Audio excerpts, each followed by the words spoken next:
तो स्टूडेंट कैसे हैं आप लोग। आज के इस वीडियो के माध्यम से स्टूडेंट हम बात करने वाले हैं कि मर्चेंट नेवी आप कैसे ज्वाइन करेंगे।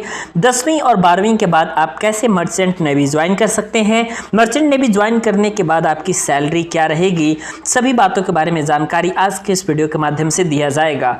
सबसे पहली बात तो आप स्टूडेंट ये जान लीजिए कि मर्चेंट नेवी एक ऐसा बच्चे सेक्टर है जहाँ पे आपके हर साल वैकेंसी निकलती रहती है और साथ ही साथ अगर आप कोर्स करके और मर्चेंट नेवी में बच्चे ज्वाइन होते हैं तो आपका कहना है क्या, काफी ज्यादा आकर्षक सैलरी जो है मर्चेंट नेवी के द्वारा बच्चे आपको दी जाती है। पहले तो एक कंफ्यूजन बच्चे मैं दूर कर देना चाहता हूं कि मर्चेंट नेवी और इंडियन नेवी बच्चे और मर्चेंट नेवी दोनों बिल्कुल अलग अलग है बच्चे। मर्चेंट नेवी एक्चुअली में क्या होता है कि एक प्रकार का कमर्शियल फील्ड होता है जिसमें से मान लीजिए कि एक देश से दूसरे देश में सामान लाया जाता है, फिर आपका ले जाया जाता है, तो उसमें जो है समुद्री जहाज की जरूरत पड़ती है और इसी में जो है आपकी ड्यूटी होती है, आपको जो है मैक्सिमम टाइम अपना समुद्र में ही गुजारना होता है। सैलरी की बात करें बच्चे तो बहुत ही आकर्षक सैलरी होती है। कब ज्वाइन कर सकते हैं पहले तो मैं ये बताता हूं, उसके बाद मैं आपको डिपार्टमेंट वाइज सैलरी भी बता दूंगा। सबसे पहली बात तो आप यहां पे जान जाइए कि इसमें बच्चे 3 डिपार्टमेंट होते हैं। एक आपका होता है इसमें बच्चे डेक डिपार्टमेंट, दूसरा होता है आपका इंजन डिपार्टमेंट और तीसरा होता है आपका कैटरिंग डिपार्टमेंट। डेक डिपार्टमेंट में बच्चे आपका क्या होता है कि जहाज़ों के साफ सफाई से रिलेटेड बच्चे यहाँ पे आपका जॉब होता है और ये जो इसके लिए जो मिनिमम आपकी क्वालिफिकेशन होती है वो क्लास 10वीं होती है, ठीक है। इसके अलावा आपका इंजन डिपार्टमेंट आता है। इंजन डिपार्टमेंट में आपके इंजन से रिलेटेड सारे वर्क्स करवाए जाते हैं और उसके अलावा अगला आता है आपका कैटरिंग डिपार्टमेंट, जिसमें स्टूडेंट मैं आपको बताता हूं कि जहाज पे जितने सारे आपके प्रशिक्षित लोग कार्य करते हैं सभी लोगों की कैटरिंग मतलब खाने पीने की व्यवस्था जो है आपकी की जाती है आपकी कैटरिंग डिपार्टमेंट में। तो सबसे पहली बात तो आपको जानना है कि एलिजिबिलिटी क्राइटेरिया क्या होता है। तो आप 10वीं के बाद भी जा सकते हैं मर्चेंट नेवी में, 12वीं के बाद भी जा सकते हैं। कौन कौन से कोर्स होते हैं बच्चे जिन कोर्स को करने के बाद आप मर्चेंट नेवी ज्वाइन कर सकते हैं। तो सबसे पहली बात तो इतना याद रखिएगा कि 10वीं और 12वीं यदि आपने साइंस स्ट्रीम से किया है तभी जाकर के आप बच्चे मर्चेंट नेवी को ज्वाइन कर सकते हैं। इसके लिए बच्चे जो आपका उम्र सीमा रहती है उस उम्र सीमा के बारे में बात करें तो 28 वर्ष आपका मिनिमम होता है और ये आपका प्राइवेट जॉब है एक्चुअली में। तो यहाँ पे 17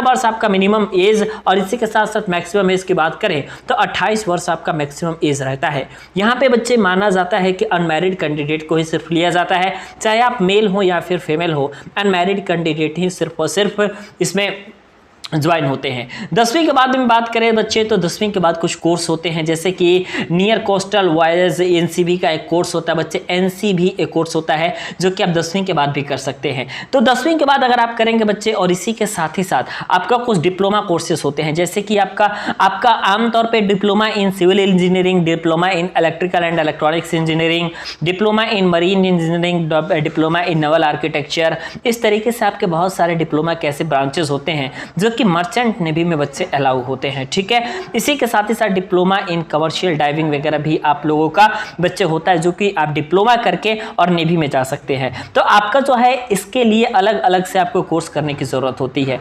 अब बात करते हैं बच्चे आपके सैलरी के बारे में। तो जो आपका सबसे मिनिमम सैलरी होता है बच्चे वो आपके कहीं भी आप जाइएगा किसी भी अगर मर्चेंट नेवी की कंपनी को आप ज्वाइन करते हैं तो 25 से 30 हज़ार रुपए आपका जो है मिनिमम सैलरी अगर आप सिर्फ 10वीं के बेसिस पे ज्वाइन कर सकते हैं। तो मतलब कि आपने किसी प्रकार का स्पेशली कोर्स नहीं किया है, सिर्फ और सिर्फ आपने बच्चे एक सिंपल सा कोर्स किया है और यहाँ पर आपका ये जो कोर्स होता है एनसीबी का नियर कोस्टल वॉयज, आपने एक सिर्फ कोर्स किया हुआ है 10वीं के बाद और आप जो है डिपार्टमेंट डेक डिपार्टमेंट में है तो उसकी सैलरी है। लेकिन आपकी सैलरी काफ़ी ज़्यादा बच्चे आकर्षक हो जाती है अगर आपने पॉलिटेक्निक कर रखा है, डिप्लोमा कर रखा है और मरीन इंजीनियरिंग का स्पेशल कोर्स कर रखा है या फिर कमर्शियल डाइविंग का भी आपके पास कोर्स है। तो इस तरीके के स्टूडेंट के लिए जो है सैलरी काफ़ी ज़्यादा बच्चे आकर्षक हो जाती है। तो ये हो जाता है आपका यहाँ से सैलरी जो होती है आप मैक्सिमम 5 लाख 6 लाख रुपए महीने भी कमा सकते हैं, ठीक है। और ये सिर्फ और सिर्फ आपका